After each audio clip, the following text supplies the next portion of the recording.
the last of the flock. William Wordsworth. I in distant countries have I been, and yet I have not often seen a healthy man, a man full grown, weep in the public roads, alone. But such a one, on English ground, and in the broad highway, I met. Along the broad highway he came, his cheeks with tears were wet, sturdy he seemed, though he was sad, and in his arms a lamb he had.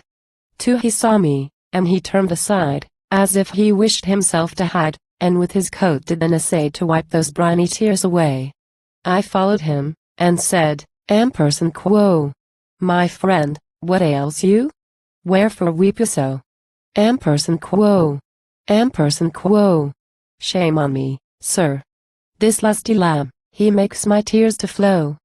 Today I fetched him from the rock. He is the last of all my flock. 3 Ampersand quo. When I was young, a single man, and after youthful follies ran, though little given to care and thought, yet, so it was, and you I bought. And other sheep from her I raised, as healthy sheep as you might see. And then I married, and was rich as I could wish to be. Of sheep I numbered a full score, and every year increased my store. 4 Ampersand quo.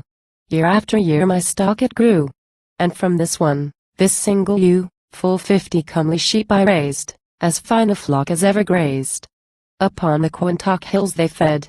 They throve, and we at home did thrive. This lusty lamb of all my store is all that is alive. And now I care not if we die, and perish all of poverty. V Ampersand quo. 6 children, sir, had I to feed. Hard labor in the time of need. My pride was tamed, and in our grief I of the parish asked relief. They said, I was a wealthy man. My sheep upon the uplands fed, and it was fit that thence I took whereof to buy us bread. Do this, how can we give to you? They cried, what to the poor is due. 6 Ampersand quo. I sold a sheep, as they had said, and bought my little children bread, and they were healthy with their food for me. It never did me good. A woeful time it was for me, to see the end of all my gains, the pretty flock which I had reared with all my care and pains, to see it melt like snow away from me. It was a woeful day. 7 Ampersand quo. Another still. And still another. A little lamb, and then its mother. It was a vein that never stopped, like blood drops from my heart they dropped. Till 30 were not left alive, they dwindled, one by one, and I may say, that many a time I wished they all were gone, reckless of what might come at last, were but the bitter struggle past. 8 Ampersand quo. To wicked deeds I was inclined, and wicked fancies crossed my mind. And every man I chanced to see, I thought he knew some ill of me. No peace, no comfort could I find, no ease, within doors or without. And, crazily and wearily I went my work about, and oft was moved to flee from home, and hide my head where wild beasts roam. 9 Ampersand quo. Sir, 'twas a precious flock to me, as dear as my own children be. For daily with my growing store I loved my children more and more. Alas!